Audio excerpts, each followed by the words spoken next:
Mr. President, Andy Harris said he didn't convince enough people to vote for the bill. And he said he didn't adequately convince enough people to vote for the bill. What was the expression you used now? Were you embarrassed? No, it said Andy Harris said that you didn't adequately convince enough people to vote for the bill. The House Freedom Caucus. You mean after this speech? After this speech, that's what he said. Well, what do we see at the voters? I think it was a great talk. It wasn't a speech. We talked about things. Who do you work for? Notice. Who? Notice. I don't even know what the hell that is. Get yourself a real job. Let me tell you. I think we have unbelievable unity. I think we're going to get everything we want. And I think we're going to have a great victory. And this man has done a great job. And I think this was a tremendous session. You may want to say something. Yeah, it was a great meeting. The party is unified. The House Republican Conference is excited. Multiple standing ovations. They love this president. The people back home love what he's doing. It's historic, and everybody understands the scope and the meaning of this. If we do not accomplish this mission, every one of you, all the American people, are going to have the highest tax increase that you've ever had. And among the debt ceiling cliff that's approaching and all the other problems, this is the bill to do it. I think we're going to get it done, Mr. President. Hey, Patriots, welcome back to Republican Forum, your home for truth, liberty, and unapologetic American values. Let me tell you what just happened. The president gave one of the most powerful and policy-driven speeches we've seen in a long time. Before we dive, and don't forget to like this video, share it with other freedom-loving Americans, subscribe to the channel, and hit that notification bell. The Democrats want to raise your taxes. If this doesn't work, if this doesn't get the numbers that the Republicans want, and I think it does, I think it's all Republican vote, the Democrats are going to be raising your taxes by 68%. And they will not do the, we're going to have an 85% cut in drug costs. 85% cut in drug costs. The Democrats, the drug prices are going to go up. I can't imagine a Democrat not voting for this. I think the Democrats, if they don't vote for it, that means they're voting for an increase in drug prices. Think of that, versus an 80 to an 85, maybe 75, but could be an 85% cut in drug costs. Okay. Mr. President, will you need to reach out to individual members? Will you need to make a pitch to individual members? I don't think so. No, that's what I did. That's really what we did today. I think it was a really great. That was a meeting of love. Let me tell you, that was love in that room. There was no shouting. I think it was a meeting of love. There were a couple of things that we talked about specifically where some people felt a little bit one way or the other, not a big deal. And I covered them. It wasn't so much a speech. I covered certain points. And I think there was, I'd be very surprised. You told them you were losing patience. Are you losing patience? No, I didn't tell. Who told you I said I'm losing? That's what we heard inside the room. You But said you it's a didn't lie. say Wait a you were minute. losing Wait. patience. Who's told you that? What we heard from people inside the room. Oh, That's really? the message. It's totally true. I never used the term. I didn't say losing. I didn't even talk about it. In fact, it's the opposite. I think we're going to get it done. I'm not losing patience. We're ahead of schedule. Anybody that told you that is a liar. Wait a minute. I never mentioned the word losing patience because I'm not losing patience. We're ahead of schedule. That's why I asked you. I want to get Well, clarity. why don't you go back to your source and tell them they're liars if the source even exists? Mr. It still passes the House. Yeah. Senators are already talking about making a number of changes over Sure. their chamber. Always Is have. that okay? Or Yeah. do you want them to swallow Yeah, this bill? in some cases they have things that I like even better. No, it always happens. There'll be some changes. Mr. President. John Thune and Mike have been very closely aligned on this. They've been moving it up together. Mr. President, apparently you said don't F with Medicaid. Apparently you did say in the room. There is some concern among some Republicans, including Senator Josh Hawley, that this could impact benefits and that could be amount to a hidden tax on the. I didn't say. Here's what I said. I'm wondering if you're. Here's what I said. What do you want to say? I said waste, fraud, and abuse for Medicaid. If you find waste or fraud or abuse, we want to strengthen Medicaid. We want to strengthen Medicare. Waste, fraud, and abuse. The Democrats will let illegals be on. They'll destroy it. It will be destroyed. They want to have illegal immigrants be on. And if you do that, because that's not, it wasn't designed for that. Waste, fraud, and abuse. Can you guarantee that your voters who supported you in the election, particularly working class voters, will not lose health insurance under this bill? Oh, they won't lose health insurance. Not only that, remember, I'm cutting drug prices by 85%. And Right now, I'm saving it. I'm saving the whole thing because I did something that nobody was willing to do. Other countries pay a tiny fraction what we do.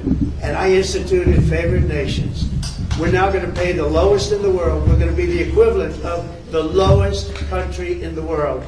People go to London, they go to Canada, they go to other countries, many other countries, because they want to buy their pharmaceutical products, their drugs, at a fraction of the cost. Now we're going to have the lowest cost anywhere in the world, and nobody else would do that but me. And that might be an election by itself, might be election winning. Now, when you add that in, when you put that into Medicaid and Medicare, we've just strengthened Medicare and Medicaid. And the Democrats won't do that. You know why? Because they're taken care of by the drug companies. And the ones that are taken care of are hard line. Some Republicans get money from drug companies, and that's okay, because they're okay with it. I talked about it. The drug companies take care of everybody. It's the biggest lobby, most powerful lobby in the world. There's no lobby like that. But the Republicans are okay with it. Not only okay with it, they love it. It was time. So we're going to cut drug prices from 75 to 85, in some cases even more than that. You know, I was telling the story that, and some of you were at that news conference. I gave a news conference where I was the first one in 18 years to cut drug costs for the year. And they were like a quarter of a point to half a point less. And I was very proud of that. Now I'm cutting them by 80, 85%, because I stopped the scam. This was a scam between the middlemen and the drug companies. This was a giant scam.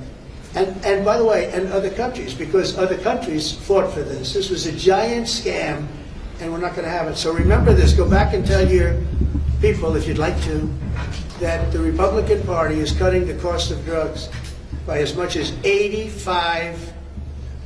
Not 8%, not 5%, not 1%, 85%. And you're going to have the lowest drug prices anywhere in the world, because I'm doing favored nations. And it's all done. I signed it. And the Democrats will unsign it, and the drug prices are going to go up. And I think on that issue alone, you can't lose an election. Mr.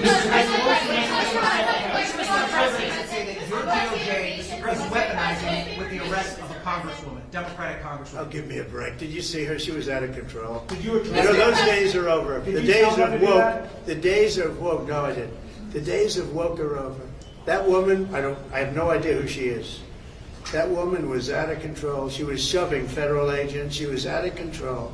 The days of that crap are over in this country. We're going to have law and order. Mr. President, thank you very much. You campaigned on lowering the price of groceries. How do you justify cutting food assistance in this bill? Let me just tell you, the cut is going to give everybody much more food, because prices are coming way down. Groceries are down. Eggs. You told me about eggs. You asked me a question about eggs my first week. You said eggs. I said, I just got here. Tell me about eggs. And it was going through the roof. You know that eggs now, way down. Everybody's buying eggs. Groceries down. Energy's down. Gasoline is now they're buying gasoline now for $1.99. If you look back, you'll see $3.50, $4. This country, we're going to lose this country. Our country now is respected all over the world. All over the world we're respected. We were a laughing stock. The entire world we were a laughing stock. I went to the Middle East, and those rulers of those three countries are very powerful people, very big people, very rich people. They respect our country again. China was going to take them over. You know, China was going to they were going to get into the, if you look, Saudi Arabia, you take a little look what was happening with Qatar, UAE, great people, unbelievable leaders, but they were abandoned by this country. And they're not going to China anymore. They love us, we love them. We're going to take care of them, and they're going to take care of us. We came back with $5.1 trillion. Trillion. Every other president would have come back having spent $5.1 trillion as usual. And remember this, we were losing $5 billion a day under the past administration. I have to be a little bit careful the way I talk, because there's a lot of anger about that administration. And by the way, the real question, who ran the auto pen? Okay, who ran the auto pen? Because the things that were signed illegally, in my opinion. I think we've just proved that. but our country is respected again. All over the world we're respected. We were laughed at 7 months ago. Then you had November 5th, and our country is respected again. Thank you. He laid out a Republican-led bill that could go down in history. I'm talking about a bill that promises to slash drug prices by up to 85%. That's not a typo, folks. 85%. For years, Big Pharma has been raking in profits while everyday Americans choose between medicine and groceries, but this president says not anymore. He's pushing the favored nation's policy, meaning if another country gets cheaper drugs, then so do we. No more America Last pricing schemes. This is a huge win for every single working-class American. And here's the best part. The GOP is united around this bill. Forget the media spin that Republicans are fractured or losing patience because the president just shut that down with one phrase. A meeting of love. That's right, folks. We are fired up, united, and ready to deliver this victory for the American people. But of course the Democrats are standing in the way. They don't want this bill to pass. Why? Because they'd rather keep their pharmaceutical donors happy than help you and your family afford insulin or antibiotics. They say no to this bill. And what they're really saying is yes to higher prices, yes to tax hikes, and yes to more government waste. But the president made it clear this isn't just about drugs. This is about protecting Medicaid and Medicare from fraud, while making sure seniors and vulnerable Americans keep their coverage. This is about fiscal responsibility, folks. No more blank checks, no more bloated budgets. And let's talk about law and order. Did you catch that part where he addressed the arrest of a certain congresswoman who thought she was above the law? He said it plain and simple. The days of lawlessness are over. This is a return to sanity, the return to respect for our institutions, and a return to American greatness. Now, let's talk about the economy. The president tied this bill directly to lowering prices at the pump in the grocery store and on your energy bill. Eggs, milk, gas, all of it cheaper, because of Republican policies that are restoring strength and stability to this great nation. And it's not just about domestic success. He mentioned how our foreign allies, especially in the Middle East, are once again respecting us. That's what happens when you lead with strength, not apologies. This is what conservative leadership looks like. Bold, direct, unapologetic. We fight for our seniors, we cut costs for working families, we crack down on crime, and we restore dignity to this nation. This bill is more than just legislation. It's a line in the sand. Either you're with the American people, or you're with the globalist elite. Either you want families to thrive, or you want them stuck in the cycle of dependency and inflation. I know where I stand, and so should every patriot out there watching this video. So again, make sure you like, share, and subscribe to Republican Forum. Drop a comment below. Let me know what you think about this historic bill, and if you believe the GOP is finally taking the bold steps we've been waiting for. Until next time, stay strong, stay free, and God bless the United States of America.